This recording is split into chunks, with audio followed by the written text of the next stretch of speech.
నమస్కారం అండి. మీడియా వారికి నమస్కారం. దోమవాడ నా పేరు శ్రీనివాస్ అండి. అందరూ నల్లొప్ప అంటారు. దోమవాడలో గత 35 సంవత్సరాలుగా నాకు చాలా అనుబంధం ఉందండి. అందరితోని ఎక్కువ పెద్దలతో గౌరవంగా తిరుగుతాను. తర్వాత పంచాయతీ నుంచి కానీ ఎక్కడైనా ప్రతి ఒక్క విషయంలోని కూడా ఎక్కువ అందరితోని చనువుగా ఉంటాను. ఏదైనా గొడవ కానీ, తగువ కానీ, ఇంకోటి కానీ పంచాయతీ విషయాల్లో కూడా చాలా ఆటిల్లో మేము తలదూర్చాం. అన్నీ కూడా సాల్వ్ చేసాం. అలాగే చేసుకుంటూ వచ్చిన మమ్మల్ని కూడా ఇప్పుడు ఈ కొంపల తాలూకు వాళ్ళు వీళ్ళు ఆరుగురో ఏడుగురో ఉన్నారు. వీళ్ళు ఎప్పుడు కూడా ఈ గవర్నమెంట్ ఏర్పడిన తర్వాత ఎవ్వరికీ కూడా ఇలా మాట చెప్పలేదండి వీళ్ళు. ఇలా చేయవలసి ఉంది, అలా చేయవలసి ఉందని ఎప్పుడు కూడా వాళ్ళు చెప్పలేదండి. ఎవరితోని సంప్రదించలేదు వాళ్ళు. మా అధికార పార్టీ కూటమి నాయకులతో ఎవరితో కూడా సంప్రదించలేదు వాళ్ళు. సరే మేం చెప్తున్నాను అంటే మాకు అందుబాటులో ఉంటారు దగ్గర వాళ్ళు బాగానే. మేమంతా ఒకే పేటలో. నేను చెప్తున్నాను వాళ్ళకి కొంచెం ఇబ్బంది వచ్చేలా ఉంది. ఆడేదో తంటాలు పడుతున్నాడు అతను. సైడ్‌కి వెళ్ళతను. మీరు కూడా కొంచెం ఆలోచించండి. పట్టాలు తీసుకున్నారని తెలిసిందంటే, కొన్ని టైంలో నేను తీసుకోలేదని చెప్పారు మాకు. ఇచ్చినోళ్ళు మాకు తెలుసు. బలవంతంగా అతి కష్టం మీద ఇప్పించి ప్రెసిడెంట్ గారు ఇప్పించాడండి మా దోమవాడ సర్పంచ్ గారు. అది సూర్యనారాయణ రెడ్డి గారి టైంలో. వాళ్ళే పట్టాలు ఇచ్చారు ఆళ్ళకి. ఆళ్ళకి పట్టాలు ఇచ్చి తీసేయాలని చెప్పి ఆళ్ళు ఒప్పందాలు పడ్డారు. అప్పుడు ముడుపులు బాగా అందినియి. మాకు కూడా తెలుసండి. ఎంత అని నేను చెప్పలేను. వాళ్ళు తీసుకున్నారు. తీసుకునే పట్టాలు ఇచ్చారండి. తర్వాత సూర్యనారాయణ రెడ్డి గారు సమస్యల్లో అది చాలా రోజులు తగువులు జరిగినాయి. కానీ తీసేస్తామని ఇతను తిరగడం, అతను ఏదో చెప్పడం, అలా మబ్బు చేసి రావడం, అదంతవరకు ఇప్పుడు దాకా కరెక్ట్ కాదు. జరిగినాయి అలాగా. అతను మొన్న మా సమస్యల్లోనే ఏదో కౌరొచ్చిందని పెద్దలంటే మేమంతా వెళ్ళి వాళ్ళని పిలిపించామండి. మేము అడిగాం. మేము ఇక్కడే పోతాం తప్ప మాకు మీతో పని లేదని అన్నారు. తర్వాత అధికార పార్టీకి ఏదో కౌరు చెప్పాలన్న ఆలోచన కూడా వాళ్ళకి రాలేదండి. మేము చెప్పినా వాళ్ళు వినలేదు. ఇప్పుడు సూర్యనారాయణ రెడ్డి గారు ఎంటర్ అయ్యారు. ఆయన్ని తీసుకొచ్చింది కూడా దోమవాడ సర్పంచ్ గారు తన ముఠ ఉంది. వాళ్ళే పిలిపించారు దగ్గరుండి. వాళ్ళు పిలిపించి 2000 మంది ఉన్నాం, ఆపలేకపోతున్నాం, ఆపలేకపోయాం మనం అని మా సర్పంచ్ గారు మేనవల్లి సత్యబాబు గారు ఆయన మొన్న రాత్రి అదే పోలీస్ స్టేషన్ దగ్గర అన్నారు. ఆయన సూర్యనారాయణ రెడ్డి గారిని చూసుకుని. అది ఎప్పుడు కూడా నైటే వస్తున్నారు. వాళ్ళు ఎప్పుడు కూడా పూటలు వస్తలేదు. కొంత మొఖాలన్నా చూద్దాం అన్నవాళ్ళు చాలా మంది ఉన్నారు. కానీ చీకట్లో వస్తున్నారు వాళ్ళు ఎప్పుడు. అప్పుడే 3 దఫాలు అయింది. ఇలా చెప్పుకుంటూ పోతే ఏముందిలే కానండి. ఆ వేళ తీసుకున్న ముడుపులు వాళ్ళు ఆ పట్టాలు ఇచ్చారు. అంతా వాళ్ళ కనుసైగల్లో జరిగింది. ఈ రోజుకి రామకృష్ణారెడ్డి గారికి కానీ వాళ్ళ నాయకత్వానికి కానీ ఊళ్ళో గ్రామ పెద్దలకు కానీ తెలియదు అది. మొన్నొచ్చేదో 25 నుంచి 30 25 నుంచి 30 లక్షలు తీసుకున్నారు అని ఒక అమ్మాయి మా ఊరు అమ్మాయే మాట్లాడుతుందండి. అది ఎంతవరకు ఆవిడకి ఏమన్నా తెలుసా? ఎవరైనా చెప్పమన్నారా? అది అది కరెక్ట్ అయితే ఆ 25 నుంచి 30 తీసుకున్నది నిజమైతే మేము మా నాయకులను పిలిపిస్తాం. సూర్యనారాయణ రెడ్డి గారు రెడీ అయితే చెప్పమనండి. అందరూ అదే ప్లేస్‌లో కూర్చుందాం. అదే ప్లేస్‌లో కూర్చుందామండి అంతాను. అది కరెక్ట్ అయితే 25 తీసుకున్నారని ఒకరోజు, 30 తీసుకున్నారని ఓ రోజు, మొన్న ఎవరో జక్కంపూడి రాజా గారు ఎవరో వచ్చారు. ఆ రోజు కూడా నేను వింటున్నానండి పక్క నుంచి. ఆ రోజు కూడా మళ్ళీ చెప్తున్నారు ఆళ్ళే. అయితే బయటకొచ్చింది తక్కువ, లోపల చెప్పుకుని ఎక్కువ అనుకోండి. ఆయన ఒక పూట భోజనం పెట్టి వెళ్ళిపోతున్నాడు. వచ్చి రెచ్చగొట్టి కొట్టి వెళ్ళిపోతున్నాడు. వాళ్ళు అతన్ని మనం చెప్పినా ఇంకా మనం మనుషుల కింద కాపాడతలేదు. కానీ మనందరికీ బాగా కావాల్సినోళ్ళు ఆళ్ళు. అయినా సరే మనకు కూడా విషయం చెప్తలేదండి. ఇంతవరకు సర్పంచ్ గారి కొనసాగిల్లో ఎక్కువ జరిగింది. వారి ముఠా ఉంది వెనకాల. ఆరు ముఠా వారు కలిపి చాలా దౌర్జన్యాలు చేశారు. చాలా డబ్బులు కూడా తిన్నారాళ్ళు. ఆళ్ళు తిన్నది కొంతవరకు మా దగ్గర ఉంది. నేను చెప్తాను అవసరమైతేనే. మీరు రామకృష్ణారెడ్డి గారి మీద బురద జల్లడం అనేది కరెక్ట్ కాదు. అది మీరేమన్నా తెలుసుంటే మీకేమన్నా మీ దగ్గర ఇన్ఫర్మేషన్ ఉంటే రండి. కూర్చుందాం. అదే ప్లేస్‌లో కూర్చుందాం. మీరు తీసుకున్నది నేను చెప్తాను. అంతవరకు నాకు తెలిసింది వాస్తవం అండి. ఈరోజు ఇక్కడ మా పక్క గ్రామమైనటువంటి దోవాడ గ్రామంలో ఒక 4-5 ఇళ్ళు ఆర్ఎన్బి రోడ్లో ఉన్నాయని చెప్పేసి పడగొట్టడం జరిగింది. అది కలెక్టర్ గారి దగ్గర నుంచి వచ్చినటువంటి ఆర్డర్ అని చెప్పి చెప్తున్నారు. పూర్తిగా మాకు తెలియదు. కానీ ఇది ఈలోగా ఇందులో గజిబిజి ఏంటంటే వీళ్ళందరూ ధర్నాలో వ్యవహారాలు చేసి మన మాజీ ఎమ్మెల్యే గారు రోజు వచ్చి వాళ్ళకి భోజనాలు అవి పెట్టించి ఏదో వ్యవహారం చేస్తున్నారు. అంటే నేనేం చెప్తానంటే ఇప్పుడు రాజకీయాలకి ఇలా ఆడుకోవడం అనేటువంటిది కరెక్ట్ కాదు. ఏదైనా వాళ్ళకి ఏదైనా ఉపయోగం జరిగేలాగా మీరు తమరు ఎప్పుడో పట్టాలు ఇచ్చారట. ఆ పట్టాల్లో సైట్లు వాళ్ళకి ఇప్పించి అక్కడ మళ్ళీ ఒకవేళ హౌసింగ్ స్కీమ్ అయితే మా గవర్నమెంట్లో మేము ఇస్తాం.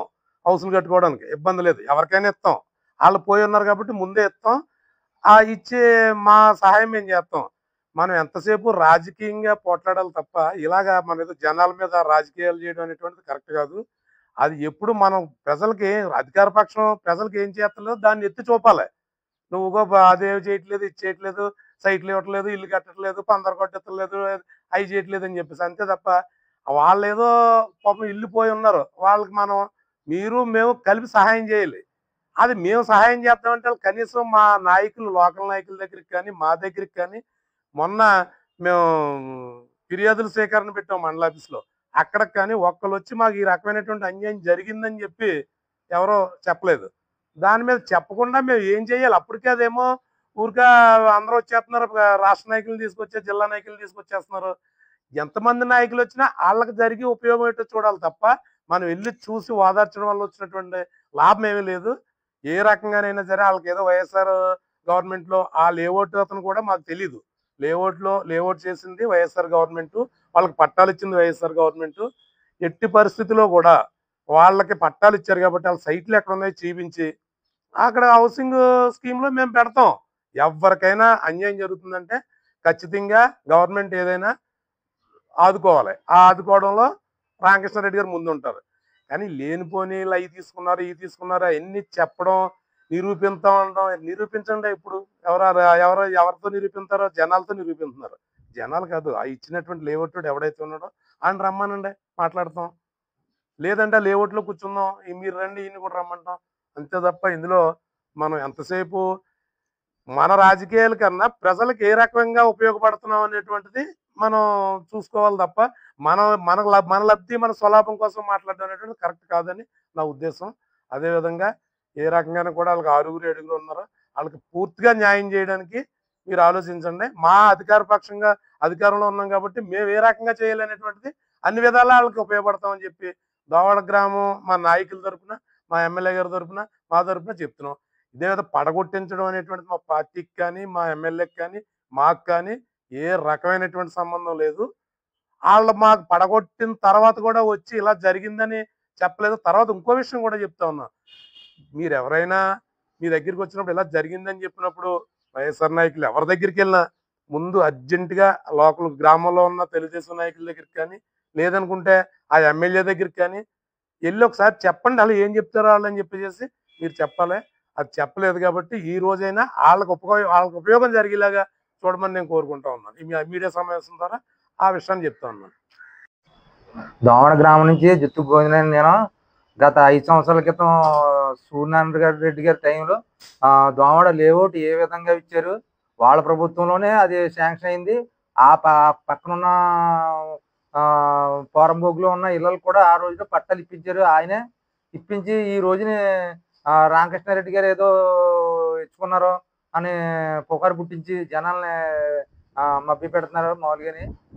ఆ రోజునే ఆయన ఎంత తీసుకుని ఇచ్చాడో పర్మిషన్, ఇప్పుడు మా రామకృష్ణారెడ్డి గారిని కూడా మేము తీసుకొస్తాం. అక్కడే ఆ చోట్లోనే కొంతమందిని అలగజాలాన్ని పోగేసుకుని సూర్యనారాయణ రెడ్డి గారు మామూలుగా మీటింగ్ పెడుతున్నారట. పెడితే మేము వస్తాం, మా గ్రామ ప్రజలు జరిగిందని మా సమక్షంలో వివరిస్తాం. కమిటీని మీరు ఆయన వచ్చిన పర్లేదు, మా కమిటీ మేము వస్తాం. ఒకసారి పెద్దల సమస్యలో తేల్చుకుందాం. ప్రజల్ని ఏం ఇబ్బంది పెట్టి మభ్య పెట్టద్దు. ఇక్కడ అందరికీ జనాలకు తెలుసు అది ఏ విధంగా పర్మిషన్ ఇచ్చారో. ఆ రోజుల్లో సర్పంచ్ గారు ఎంత తీసుకున్నారో, ఎమ్మెల్యే గారు ఎంత తీసుకున్నారో ఆ రోజుని జనాలకు కూడా తెలుసు. ఆ రోజుని అది కూడా మేము ఎవరంతా. కానీ రామకృష్ణారెడ్డి గారు ఇప్పుడు ఈ మధ్య కాలంలో వచ్చారు తప్పించి ఈ లేఅవుట్ వేసిన టైంలో ఆయన లేడు కదా. అక్కడ మాకు అధికారం వాళ్ళదే. ఇది అంతా ఒక స్కెచ్ ప్రకారంగా జరిగింది ఇది వాళ్ళ. అది ఇప్పుడు లెగ్గొట్టి మా ప్రభుత్వం మీద పోతున్నారు. ఇది ఆ పట్టాలు కూడా ఇచ్చింది కూడా వాళ్ళ సంతకాలు ఉంటాయి. జగన్ గారి బొమ్మ ఉంటది, సూర్యనారాయణ రెడ్డి గారి సంతకం ఉంటది. అన్ని వాళ్ళ సమస్యలు ఉన్నాయి. ఇప్పుడు రామకృష్ణారెడ్డి గారు ఎంతవరకు సంబంధం ఒకసారి మేమే నిరూపిస్తాం. ఆయన ఎప్పుడు రమ్మన్నా సరే మా జనం అంతా మేము వచ్చి దోమడ గ్రామ ప్రజలప్పుడు మేము మా వాణి ఇప్పిస్తాం. ఈరోజు పెదపూడిలో ఏర్పాటు చేయని ప్రెస్ మీట్ కార్యక్రమానికి మన నమస్కారం. మనకి దోమడ గ్రామంలో ఒక లేఅవుట్ దగ్గర R&B గెస్ట్ హౌస్, R&B సైట్లోని 6 ఇళ్ళు ఉన్నాయి. వాటిని పడగొట్టడం జరిగింది. దాని మీద మన ఎమ్మెల్యే గారు, మాజీ ఎమ్మెల్యే గారు అయినటువంటి సూర్యనారాయణ రెడ్డి గారు దాని మీద రాజకీయం చేయడం మొదలెట్టారు. ఆయన ఏమనుకుంటున్నారో ఏటో తెలియదు కానీ అది వైఎస్ఆర్ టైంలో వచ్చిన లేఅవుట్ అది పట్టాలు కూడా వైఎస్ఆర్ టైంలోనే ఇచ్చారు. ఆ రోజు కలెక్టర్ గారు సూర్యనారాయణ రెడ్డి గారు కలిపి కలెక్టర్ అది ఖాళీ చేయిందని అనుకున్నారు. ఈ లోపల ఎలక్షన్ కోడ్ వచ్చేసి వాళ్ళు చేయలేదు. ఇప్పుడు కలెక్టర్ గారు చేయితే దాన్ని మన ఎమ్మెల్యే గారి మీద పెడుతున్నారు. ఇలా శవ రాజకీయాలు చేస్తున్నటువంటి మన సూర్యనారాయణ రెడ్డి గారు ఆయన ఏం చెప్తున్నాడంటే ఎవరైనా చనిపోతే అదే లేఅవుట్లో దహనం చేస్తాం అని చెప్తున్నాడు. అంటే ఆయన ఇండైరెక్ట్గా ఏం చెప్తున్నాడంటే ఇక్కడ ఎవరినైనా ఆయనే చంపేసి అక్కడ ఆయనే శవదానం చేసేలా కనిపిస్తున్నారు. అక్కడ దీని మీద ఒక చుట్టూ ఆలోచించాలని కోరుతున్నాను. అలాగే దీంట్లో మన రామకృష్ణారెడ్డి గారికి ఏ విధమైన సంబంధం లేదు. అలాగే డాక్టర్ గారికి శవ రాజకీయాలు చేయడం అలవాటు. ఇంతకు 2019లో ఆయన అనపర్తిలో జీబీఆర్ కాలేజీకి దారి మార్గాన్ని మూసేసి ప్రహరీ కట్టినప్పుడు ఒక మహిళ సూసైడ్ నోట్ రాసి డాక్టర్ గారు నా వల్ల నేను చనిపోతున్నానని చెప్పి చనిపోతే అప్పుడు ఆయన ఏమీ చేయలేకపోయాడు. అలాంటి వ్యక్తి ఇప్పుడు ఇక్కడికి వచ్చి దావాడు వచ్చి రాజకీయాలు చేస్తున్నాడు. అది ఎమ్మెల్యే గారి మీద ఆయన ఏమనుకుంటున్నాడంటే ఒక అబద్ధాన్ని పదే చెప్తే అది నిజమవుద్ది అనుకుంటున్నాడు. కానీ దీంట్లో మాకు కానీ తెలుగుదేశానికి కానీ ఎమ్మెల్యే గారికి కానీ ఎటువంటి సంబంధం లేదని ఈ సభాముఖంగా ఈ పత్రికాముఖంగా తెలియజేసుకుంటున్నాను. దోమాడ గ్రామం మధ్యపూడి దొరబాయి గారు ఎప్పుడు కూడా ఇప్పుడు ఆ పట్టాలు తీసుకున్నప్పుడు మామూలుగా పెద్దలు కూడా ఇప్పుడు ఆ కొంపలు కూల్చేసిన వాళ్ళు కూడా ఎవరు మా నాయకుల దగ్గరికి ఎవరు కూడా రాలేదు. ఎప్పుడు మమ్మల్ని కలలేదు. ఏ విధమైన మామూలుగా సంభాషణ కూడా మాకు చెప్పలేదు వాళ్ళు. తర్వాత మా గవర్నమెంట్ వచ్చి రామకృష్ణారెడ్డి గారు వచ్చి మామూలుగా 10 నెలలు అవుతుంది. ఈ 10 నెలలు బట్టి కింద మీద జరుగుతున్నా సరే కానీ ఎవరో మా దగ్గరికి వచ్చి కలిసిన వాళ్ళు లేరు. మాకు ఎవరో చెప్పిన వాళ్ళు లేరు. మేము కూడా మా నాయకుడి దగ్గరికి మేము వెళ్ళలేదు. వెళ్ళకుండా ఈ 7 రోజుని ఆ కొంపల మట్టు మాత్రం అది రాజకీయంగా అప్పుడు సూర్యనారాయణ రెడ్డి గారి టైంలోనే జరిగింది కాబట్టి అవన్నీ మామూలుగా ఏం జరిగినా ఆ టైంలోనే జరిగినాయి కాబట్టి ఇది మా గవర్నమెంట్ మీద బురద జల్లనాకు చూస్తున్నారు తప్ప ఈ విషయంలో అయితే మట్టు మాత్రం మా నాయకుడికి కానీ మాకు కానీ ఏ విధమైనది కూడా వచ్చి పోని మాకు ఎలా న్యాయం చేయండి అన్న వాళ్ళు కూడా మా దగ్గరికి వచ్చిన వాళ్ళు లేరు, చేయలేదు.